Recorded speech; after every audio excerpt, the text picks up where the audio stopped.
আজকে আমার আলোচনার বিষয় মাসিকের সময় সহবাস করা যায় কিনা। দেশের এবং প্রবাসের ভাই বোনদের প্রতি সালাম। আসসালামু আলাইকুম। আমি প্রভাষক ডাক্তার রিক্তা পারভিন, হোমিওপ্যাথি এবং আয়ুর্বেদিক চিকিৎসক, চেম্বার সেবা হোমিও কমপ্লেক্স অ্যান্ড সেবা ডিজিটাল ল্যাব, উপজেলা মডেল মসজিদের পূর্ব পাশে শিমুলিয়া, মাগুরা।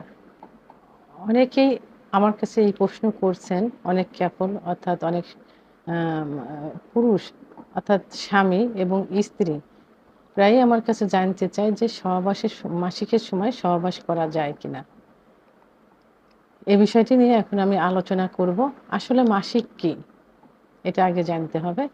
মাসিক হলো মহিলাদের অর্থাৎ মেয়েরা যখন সাবালক হয়, 10 থেকে 12 বছরের মধ্যে মেয়েদের যোনিপথ দিয়ে রক্ত আসে, সেটা 45 থেকে 50 বছর পর্যন্ত চলমান থাকে। তো 45 থেকে 50-এর পরে যে এটা সেরে যায়, এই যে চক্রটা, এটাই হলো মাসিক চক্র। এই আর এই মাসিক চক্রটা প্রতি মাসে মাসে কিন্তু মাসিক হয়, সেটা 28 দিন পর পর। কারো দেখা যায় যে 7 দিন আগেও হতে পারে, 7 দিন পরেও হতে পারে। অর্থাৎ 28 দিনের পরে যে অনেকের দেখা যায় যে 30তম দিনে হয়, অনেকের 35তম দিনে হয়। অর্থাৎ নির্দিষ্ট ডেটের 7 দিন পর পর্যন্ত হতে পারে। এটাই হলো মাসিক চক্র। যাদের বিবাহ হয়েছে তারা অনেকেই জানতে চায় যে এই মাসিকের সময় সহবাস করা যাবে কিনা। আসলে এই যে 28 দিন, মাসের যে 28টা দিন, এই 28 দিন কিন্তু সহবাস করা যায়, কোনো সমস্যা নেই। আর এই যে মাসিক যে কদিন থাকে,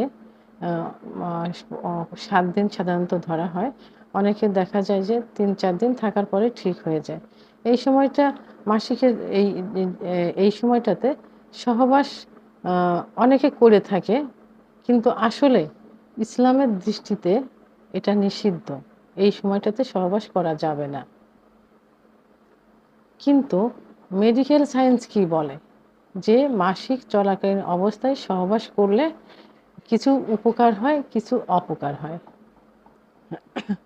তো এটা কিন্তু মেডিকেল সায়েন্সে, ইসলাম কিন্তু এটা পুরাপুরিভাবে নিষিদ্ধ। তো এখন মাসিক চলাকালীন অবস্থায় সহবাস করলে কি কি উপকার হয়।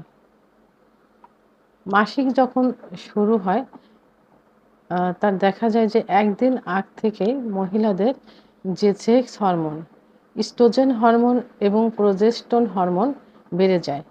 তখন সেক্স করার খুব ইচ্ছা হয়, খুব চাহিদা হয়। তো এই সময় অনেকে সহবাসে লিপ্ত হয়। আর এই সময় যে সহবাসে লিপ্ত হওয়া যায়, তাহলে মহিলাদের মাসিক চলাকালীন সময় কিছু কিছু সমস্যা হয়। আর এই সমস্যাগুলোকে এটাকে ডিসমেনোরিয়া বলে, অর্থাৎ বাধক বেদনা। মাসিক চলাকালীনের শুরুর আগ থেকে 1 দিন 2 দিন আগ থেকে গা হাত পা ব্যথা করে, মাথা ব্যথা করে, এবং পেটে ব্যথা করে, অনেকের ব্রেস্টে ব্যথা করে।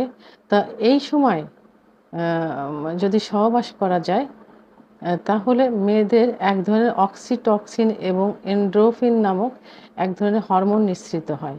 এই হরমোন নিঃসৃত হওয়ার কারণে এই যে এই ব্যথাগুলো ঠিক হয়ে যায়। এটা মাসিক চলাকালীন অবস্থায় যখন সহবাস করা হয়, তখন এই হরমোনটা নিঃসৃত হয়।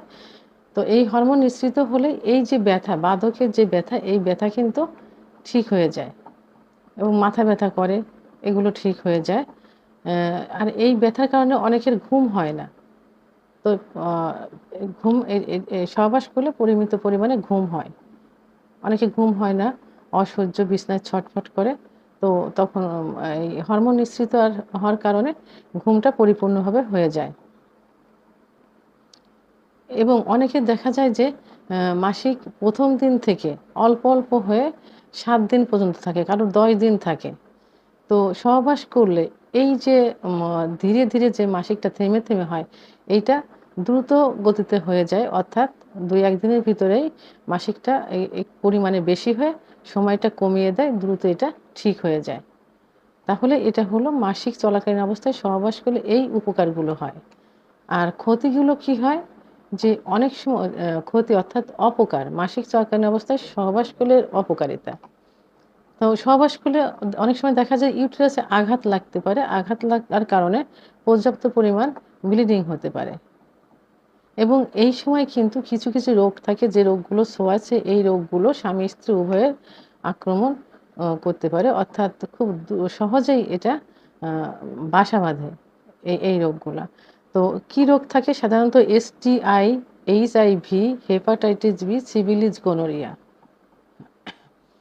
এই রোগগুলো যদি স্বামী-স্ত্রীর থাকে তাহলে মাসিক চলাকালীন অবস্থায় সহবাস করলে এটা উভয়ের আক্রমণ হতে পারে।